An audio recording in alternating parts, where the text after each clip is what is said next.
Bonjour, heureuse de vous retrouver aujourd'hui pour une nouvelle vidéo. Nous avons pour thème aujourd'hui comprendre le plan de Dieu pour pouvoir vivre sa destinée et réussir sa vie. On va traiter ce thème en deux parties sur deux vidéos différentes. Aujourd'hui, nous allons comprendre que Dieu ne fait jamais rien au hasard ou sans une intention particulière, mais étant sage, proactif, intentionnel, il poursuit son œuvre, il fait toutes choses dans le cadre d'un projet global dont il veille au bon accomplissement.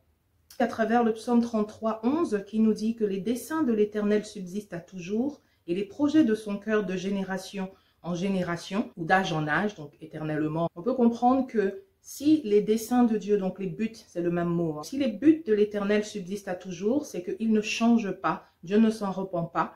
Donc, quelles que soient vos erreurs, quel que soit votre vécu, quels que soient vos déboires, quelles que soient vos mauvaises décisions, le but de Dieu pour vous ne change pas. Il est immuable et ce qui peut changer en fonction de ces décisions que vous avez prises, ces erreurs peut-être commises, c'est la manière dont Dieu va vous emmener dans l'accomplissement de ces buts et peut-être aussi le timing peut être modifié. Mais pour ce qui concerne les buts, il ne change pas. C'est une consolation, c'est un encouragement. Donc, où vous en soyez aujourd'hui, le but que Dieu a pour votre vie, le dessein de Dieu pour votre vie demeure.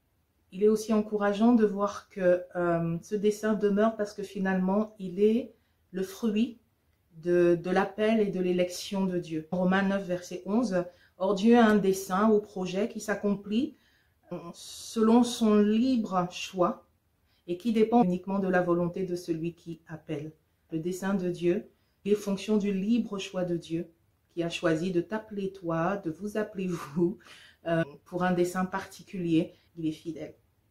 Concernant le chemin pour atteindre l'objectif, dans le psaume 37, verset 34, il nous est dit, « Attends-toi à l'Éternel, suis le chemin qu'il te recommande, il t'honorera par la possession de tout le pays, et tu verras comment tous les méchants ou les malfaiteurs seront retranchés. » Donc, il y a un bénéfice à prendre ces décisions suivant le plan de Dieu, à penser en accord avec le plan de Dieu et à se conduire et conduire notre vie en accord avec le plan de Dieu.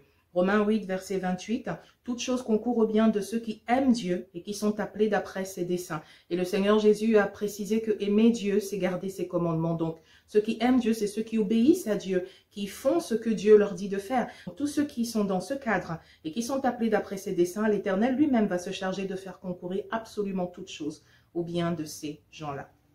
Gloire à Dieu.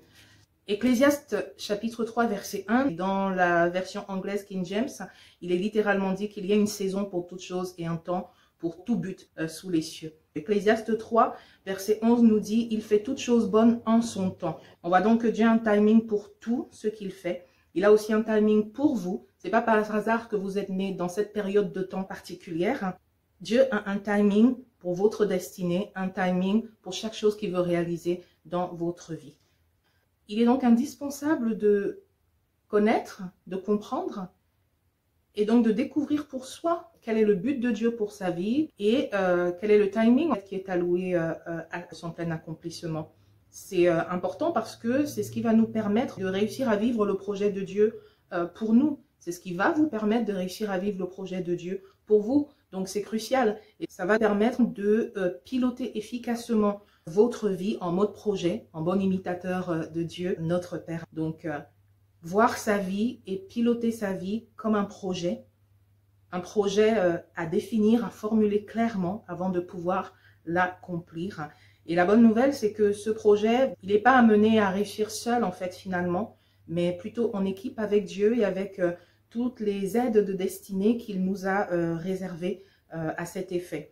Donc, vous n'êtes pas seul, portant à bout de bras tout le poids de la responsabilité de la réalisation de votre destinée. C'est pourquoi j'hésite parfois à utiliser l'expression « accomplir sa destinée ». Si elle a le mérite, en fait, de mettre en évidence le rôle que nous devons jouer dans l'accomplissement de notre destinée, montrer que nous devons être proactifs pour cela et nous montrer d'une certaine façon responsables. Elle peut aussi avoir l'inconvénient de laisser entendre, même inconsciemment, que nous portons notre destinée à bout de bras.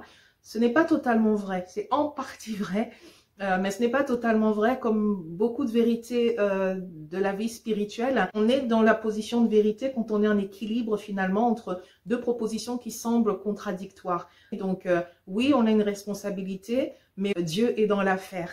Et c'est vraiment important de tenir les deux en tension et en équilibre pour être dans une position juste et vraie finalement. Donc nos destinées sont dans ses mains à lui. Pour autant, effectivement, donc Dieu a besoin de notre collaboration, nous l'avons dit, et nous avons chacun une part à faire. Vous avez votre part à faire, et celle-ci, comme on l'a dit, consiste déjà à commencer par découvrir les buts de Dieu pour vous, les accepter et coopérer à leur plein accomplissement pour vous. Donc, prendre du temps et s'investir pour pouvoir avancer sur ces choses-là, c'est crucial parce que les enjeux finalement sont importants. L'un de ces enjeux, c'est vraiment de réussir à avancer sans jamais se retrouver consciemment ou inconsciemment aux prises avec la volonté de Dieu. C'est vraiment important.